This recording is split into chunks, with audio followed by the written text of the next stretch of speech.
viendrai pas te louer, Seigneur Jésus. Amen. Un applaudissement pour le Seigneur. Alléluia. Gloria a Dieu. Amen. Alléluia. Les annonces. Amen. Dimanche matin, ça parle de dimanche prochain. Dimanche matin, culte d'adoration à 10 h. Réunion pour les enfants en garderie. C'est en train de se faire. Lundi, demain déjà, hein, lundi, ça va tellement vite. Lundi à 19 h, notre réunion de prière. Dimanche dernier, on disait, la réunion du lundi à 19 h, on se fait beaucoup de bien. Et c'est vrai, chaque frère, chaque soeur, on se fout beaucoup de bien, rassemblement, on passe 1 heure dans la prière et on étudie la parole de Dieu et on se fait beaucoup de bien. Et une personne qui était là, elle disait, mais pourquoi pas moi? Elle est venue lundi dernier et c'est vrai qu'elle s'est fait beaucoup de bien. Alors on vous demande aussi à vous, si vous ne travaillez pas, de venir aussi passer du temps demain, lundi à 19 h. On va prier, on va méditer ce qu'on a lu. Hein. Alors venez. Mardi et vendredi. Si nous avons du monde le mardi et le vendredi à 20 h, c'est parce que le mardi et le vendredi à 19 h, on a une réunion de prière pendant à peu près 1 heure, parce qu'après on chante un refrain, mais à peu près 1 heure, on se tient devant Dieu, on prie pour les âmes, on prie pour les perdus, on prie pour la jeunesse. La jeunesse a tellement besoin de Dieu, de la grâce de Dieu, qu'il faut prier pour cette jeunesse, demander au Seigneur pour cette jeunesse. Et après aussi, à la réunion de 7 h du matin, hein, vous pouvez tous venir passer du temps devant le Seigneur à 7 h du matin, le samedi. Amen. Gloire à Dieu. Je crois que j'ai tout dit. Amen. Il y a un service de baptême qui se prépare. Hein. Voici ce qui est écrit dans Luc, chapitre 16 et verset 19. Hein, vous avez votre Bible, pas simplement qu'il y ait votre projecteur, mais il est bien d'avoir sa Bible. Alléluia. Il y avait un homme qui était pauvre. Vous êtes d'accord avec moi? Non? Non, il était quoi? Il était riche. Qui était vêtu de pourpre et de fin lin, et qui chaque jour menait une joyeuse et brillante vie. Il y avait un pauvre nommé Lazare, il était couché à sa porte, couvert d'ulcères. Désireux de se rassasier des miettes que tombaient de la table du riche, et même les chiens venaient encore lécher ses ulcères. Le pauvre mourut. C'est pas parce qu'on est pauvre qu'on meurt. Le pauvre, c'est la vie de tout le monde. Le pauvre mourut et fut emporté par les anges dans le sein d'Abraham. Le riche, c'est pas parce qu'on est riche qu'on ne meurt pas. Le riche mourut aussi et il fut enseveli dans le séjour des morts. Là, il leva les yeux, tandis qu'il était en proie au tourment. Il vit de loin Abraham et Lazare dans son sein. Il s'écria, « Père Abraham, aie pitié de moi. » Moi, je ne comprends pas. Il est mort. Il est mort. Comment il parle? Là, c'est un mort qui parle. C'est une parabole. Ça veut nous expliquer que quand on s'en va de notre corps, on ne meurt pas. Alors, il s'écria, « Père Abraham, aie pitié de moi. Envoie Lazare pour qu'il trempe le bout de son doigt dans l'eau et me rafraîchisse la langue, car je souffre. » Comment, quand on est mort, on peut continuer à souffrir? C'est-à-dire que ce que Dieu a créé ne peut pas mourir. Car je souffre cruellement dans cette flamme.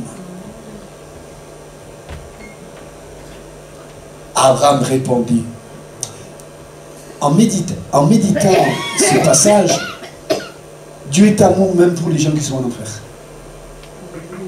Hein? Dieu est amour pour les gens qui sont toujours en enfer. Qu'est-ce qu'il lui répond?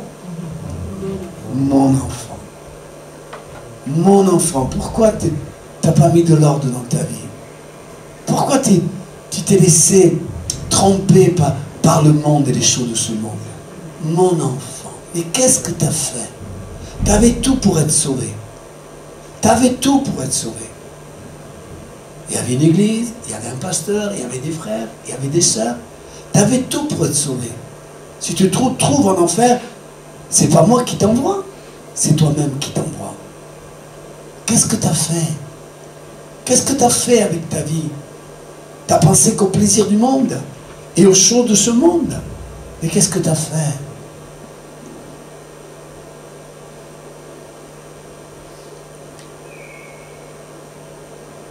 On prépare beaucoup de choses.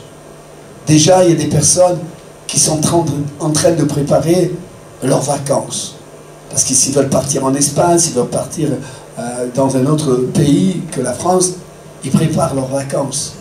Ils regardent combien ça coûte, l'avion, le séjour là-bas, ils préparent. Et nous préparons beaucoup de choses. Mais notre éternité, est-ce que nous la préparons? Alors, frères et sœurs, que le monde ne prépare pas l'éternité, son éternité, parce qu'il ne connaît pas Dieu. Que le monde ne prépare pas son éternité, c'est parce qu'il ne connaît pas Dieu. Mais nous, les enfants de Dieu, nous, ce que nous sommes engagés, je dis souvent aux personnes que moi j'ai baptisées, je dis souvent, le baptême ne sauve pas. Le baptême est simplement un engagement. Vous savez, cette bague, quand je la mets au doigt, ne veut pas dire que j'aime ma femme. C'est une bague. Mais dans mon cœur, il y a de l'amour pour ma femme. Alors, l'engagement, c'est un engagement d'une bonne conscience à suivre le Seigneur. Celui qui sauve, celui qui croira, d'abord croire et ensuite se baptiser. Dieu ne demande pas d'abord de nous baptiser et ensuite de croire. Non, c'est pas comme ça. Il y en a qui l'ont fait, mais sont devenus quelques années plus tard des rétrogrades. Les rétrogrades, et ceux qui ont quitté la bergerie. Alors, celui qui croira que Jésus-Christ est le Fils de Dieu, que Jésus-Christ est mort sous la croix. Mais il est mort sous la croix, pourquoi? Pour que je sois béni sur terre? Non, non, point barre. Jésus n'est pas mort sous la croix pour qu'on soit béni sur terre. Vous êtes la balayeur du monde. Un chrétien, celui qu'on pousse de gauche et de droite. Un chrétien, pour Dieu, on est la balayeur, c'est la balayeur du monde. C'est vrai qu'on est la perle de grand prix pour Dieu, c'est vrai. Mais pour les hommes sur la terre, on est la balayeur du monde. On est né mal compris. On est né mal aimé. On est ceux qui on repousse. Et là, frères et sœurs, celui qui croira. Et ensuite sera baptisé. Celui qui croira que Jésus-Christ est mort sur la croix pour nous emmener au ciel. On prépare nos vacances. On prépare même notre retraite avec une petite assurance vie. On prépare pas mal de choses. Mais notre éternité. Je demande souvent au Seigneur, donne-moi un avant-goût des choses qui nous attendent dans le ciel. Nous ne pouvons pas vivre tout le temps terrestre, terrestre, terrestre, terrestre, terrestre. Non. Que le monde qui ne connaît pas le Seigneur vive que du terrestre, c'est normal. Il ne connaît pas le Seigneur. Mais tant qu'enfant de Dieu, nous devons préparer notre éternité. Amen. Et comment préparer notre éternité? J'y vais y venir. Comment préparer notre éternité? Chercher la sanctification sans laquelle personne ne verra Dieu. Cherchons à nous sanctifier. Mais comment nous sanctifier? Dans les habits? Oui, pas de problème. Mais nous sanctifier à nous mettre à part. Amen. Le monde a une direction, la séduction du monde, les plaisirs de ce monde. Le monde qui ne connaît pas Dieu. Mais en nous, il doit y avoir une certaine sanctification de nous écarter du monde et de venir à part dans le Seigneur. Il y a des efforts à faire. Nous les faisons peut-être. Mais peut-être nous ne les faisons pas. Nous avons combien de jours dans la semaine? Pardon? 7 jours dans la semaine. Pourquoi nous ne donnons pas un jour de 7 jours, un jour au Seigneur? Un jour consacré pour notre Dieu. Vous allez me dire, moi je sers tout le temps le Seigneur, tous les jours. C'est vrai. Mais un jour d'abandon au Seigneur. Un jour où je ne fais pas ceci, où je ne fais pas cela. Un jour où je me consacre davantage au Seigneur. Passer, repasser du temps devant le Seigneur pour se sanctifier. Chercher la sanctification sans laquelle personne ne verra Dieu. Mais il n'est pas écrit, celui qui croira et qui sera baptisé sera sauvé. Oui, mais alors dans ta marche chrétienne, fais attention de ne pas être séduit. Les disciples posent la question au Seigneur quand ils en font remarquer, Seigneur, regarde le temple, quel beau temple. Le Seigneur dit, c'est bon, c'est un montant. Mais il ne restera pas pierre sur pierre. Il sera renversé. Mais Seigneur, Seigneur, dit les disciples, enseigne-nous quand ce jour arrivera. Et le premier enseignement que le Seigneur donne aux disciples, ce jour arrivera, il va leur dire, faites attention de ne pas être séduit. Attention à la séduction. Attention à la séduction. La séduction peut nous écarter du Seigneur. Attention. Attention de ne pas entreprendre des choses sans le Seigneur. Si Dieu permet que je parte en vacances, je partirai en vacances. Si Dieu permet ceci, je partirai, je ferai. Alors, frères et sœurs, faisons attention. Mon enfant, je te conseille, à travers la bouche de mon serviteur, mon enfant. Il y a des gens qui disent, oh, les gens de l'époque de Noé, combien ils ont été bêtes. Oh, 6 mois j'avais entendu Noé prêcher, parce que c'était un prédicateur. 6 mois j'avais entendu prêcher Noé qui disait Dieu allait détruire la terre par les eaux. Oh, moi je serais allé dans ce bateau, dans cette arche. Et comme Noé a prêché que Dieu allait détruire la terre, les pasteurs, les chrétiens, l'interprétation, la prophétie, les visions nous parlent que le Seigneur est à la porte, que son retour est imminent. Tu prends de l'âge aussi. Le retour du Seigneur, ça peut se faire. Tu prends de l'âge. Tu as eu 15 ans, tu as eu 16 ans, tu as eu 17 ans. Tu courais, mais aujourd'hui tu marches. Tu as pris de l'âge. Et en prenant de l'âge, c'est des signes qui est en train de te faire comprendre, le Seigneur. Prépare-toi. Prépare-toi pour le ciel. Prépare-toi. Et là, frères et sœurs, il lui dit cette parole formidable. Mon enfant. Dieu ne change pas. Il est toujours le même. Hier, aujourd'hui et éternellement. Et il continue à te dire, mon enfant, prépare-toi pour le ciel.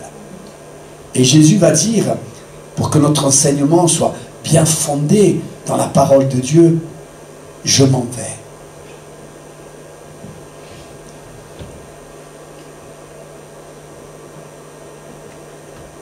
Il n'y a aucune personne dans cette salle qui ne va pas mourir. Nous allons tous mourir. À part que le retour du Seigneur vienne et qu'on parte dans les airs à la rencontre du Seigneur. On va tous partir. C'est vrai, c'est comme ça. Et même, nous sommes conscients de le savoir, qu'un jour on va partir. Mais je ne comprends pas. C'est vrai, quand une personne qu'on aime nous quitte, sa présence nous manque, pas de problème. Je peux verser quelques larmes, mais jamais me détourner de Dieu. Je ne peux pas me détourner de Dieu parce que Jésus est allé préparer une place à la personne qui est partie dans le ciel. Alors Jésus est parti préparer une place dans le ciel. Une personne que j'aime et qui est chrétienne, qui est enfant de Dieu, s'en va. Je suis malheureux. Je suis malheureux. Sa présence me manque. Mais je sais que cette personne s'en va à la place où Jésus est allé lui préparer une place. On a compris certaines choses. On n'a pas compris d'autres choses. Alors, frères et sœurs, nous devons comprendre que notre départ est imminent. Nous allons partir. Vous savez, une grippe, c'est vrai, il y a la grippe espagnole, pas de problème. Il y a beaucoup de morts. Mais une grippe ne tue pas, à part la grippe espagnole, parce qu'aujourd'hui, il y a le vaccin. Mais il y a la grippe là qui est là, Une grippe en 3 grippes qui est en train de tuer beaucoup de gens. C'est pour ça que je vous demanderai, nous les chrétiens, de plus se serrer la main, même pas de se frapper du poing. Si on pourrait se dire bonjour, c'est suffisant pour l'instant. Parce qu'il y a cette grippe qui est là.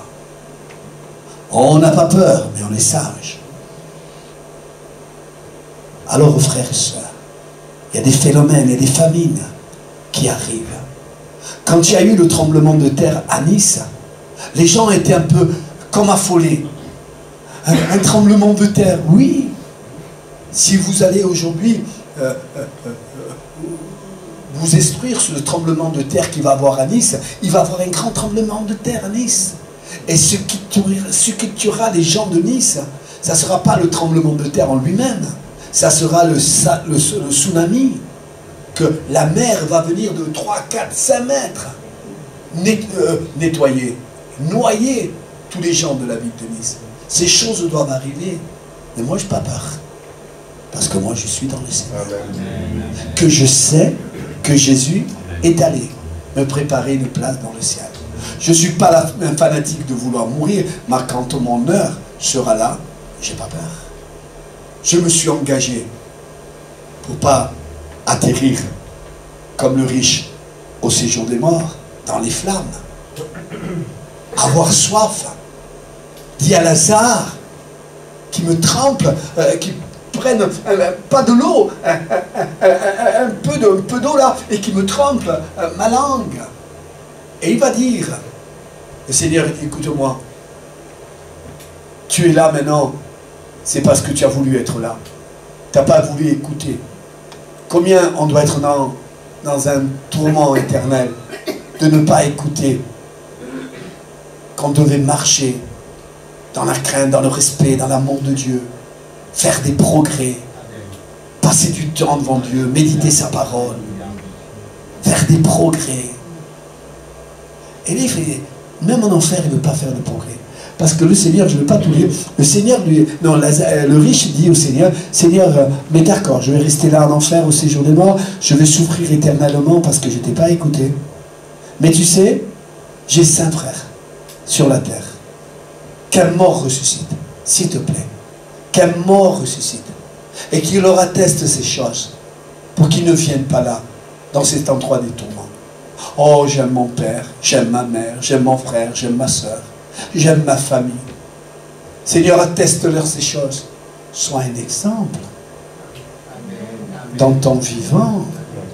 Sois un exemple. Sois un exemple pour tes enfants, pour les gens que tu aimes, pour les gens que tu parles avec eux et que tu aimes. Sois un exemple.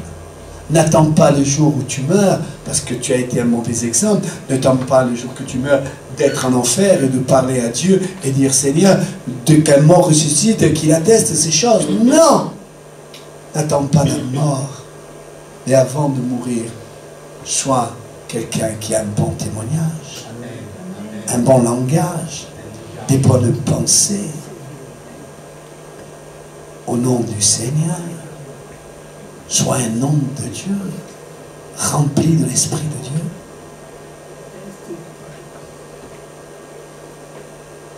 Dans le ciel, il sait que l'enfer existe.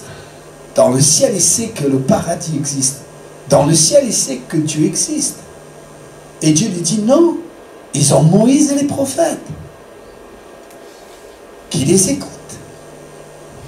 Et qu'est-ce qu'il dit? Il les écoutera pas. Qu'est-ce qu'il dit? Qu'il ne les écoutera pas. Il dit non, Seigneur. Mais Dieu te donne un conseil. Non, Seigneur. Dieu te donne un conseil. Il dit non, Seigneur, c'est pas comme ça. Quoi? Tu vas aller contre le Seigneur? Encore en enfer au séjour des morts? Il dit non, Seigneur. Qu'un mort ressuscite. Et Dieu lui dit non. Ils ont Moïse et les prophètes. Il dit non, Seigneur. Même dans le ciel, en enfer, au séjour des morts, il ne continue pas à écouter le Seigneur. Mes brebis entendent ma voix et elles me suivent. Dieu fasse que je sois la brebis de Dieu. Dieu fasse que je sois cet homme de Dieu qui persévère dans les voies de Dieu. Alors, frères et sœurs, dans le séjour des morts, il va y rester. Malgré qu'il a l'amour de Dieu, mais il va y rester. Parce que dans son vivant, il n'a pas voulu écouter Dieu. Frères et sœurs, faisons attention. Prenons garde que notre communion avec Dieu grandisse. Prenons garde. Ayons les regards fixés vers le ciel. Est-ce qu'on arrive à se réjouir dans le ciel? Il y aura une grande table, il paraît. On fêtera les noces de l'agneau. Il y aura nos bien-aimés, Abraham, Isaac, Jacob. Il y aura nos bien-aimés qui nous ont précédés dans le ciel. Il est écrit, vos eaux jailliront d'allégresse quand vous verrez vos bien-aimés. Mais ils sont morts. Non, Dieu n'est pas le Dieu des morts. Ce que Dieu a créé, parce qu'attention, un enseignement, je ne veux pas être long, 2 ou 3 minutes. Ce que Dieu a créé ne peut pas mourir. Qu'est-ce que tu dis? Oui, mais attends. Dieu, le Père, le Fils, le Saint-Esprit, la Trinité parfaite, faisons l'homme à notre image. Il crée l'homme de la poussière de la terre. Il le crée. Il le crée. Avec sa bouche, avec son nez, ses oreilles. Il crée l'homme de la poussière de la terre. Il le crée. Et quand il crée l'homme, il est un être mort. Il le crée. Il a des oreilles. Il a des yeux. Il a des cheveux. Il est créé. Mais il est un être mort. Il est mort. Il est mort. Il est mort. Sans moi, vous ne pouvez être que mort. Avec moi, vous pouvez avoir la vie. Alors ils vont se mettre, le Père, le Fils et le Saint-Esprit, ils vont se mettre à souffler dans ses narines. À souffler. Souffler de l'esprit. Et dans l'homme va rentrer 2 choses. L'esprit et l'âme. Le vrai toi. Il va rentrer dans l'homme. Et quand l'esprit et l'âme vont rentrer dans l'homme, il va devenir un être vivant. Un être vivant. Un être vivant. Mais voilà, le jour où je vais mourir, je meurs, et cet esprit qui faisait vivre mon corps va retourner à Dieu. Et l'âme, mais l'âme va aller au séjour des morts, au paradis. Tu peux commencer au chapitre 19, s'il te plaît, merci. Il y avait un homme riche qui était vêtu pauvre et encore. Un pauvre Lazare, mourut, et encore. Encore.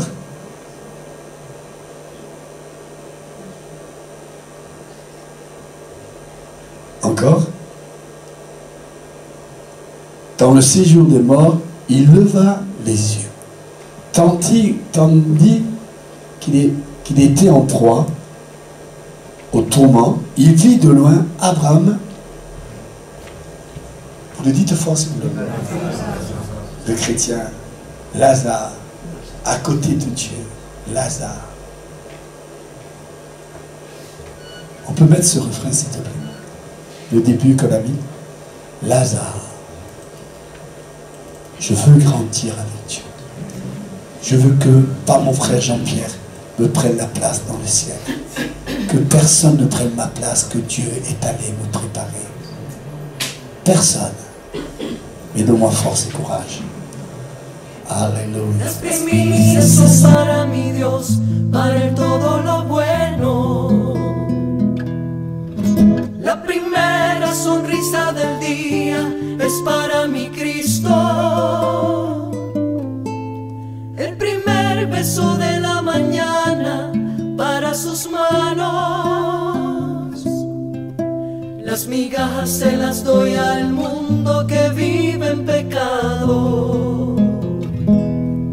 Para mi Dios, mi mejor oración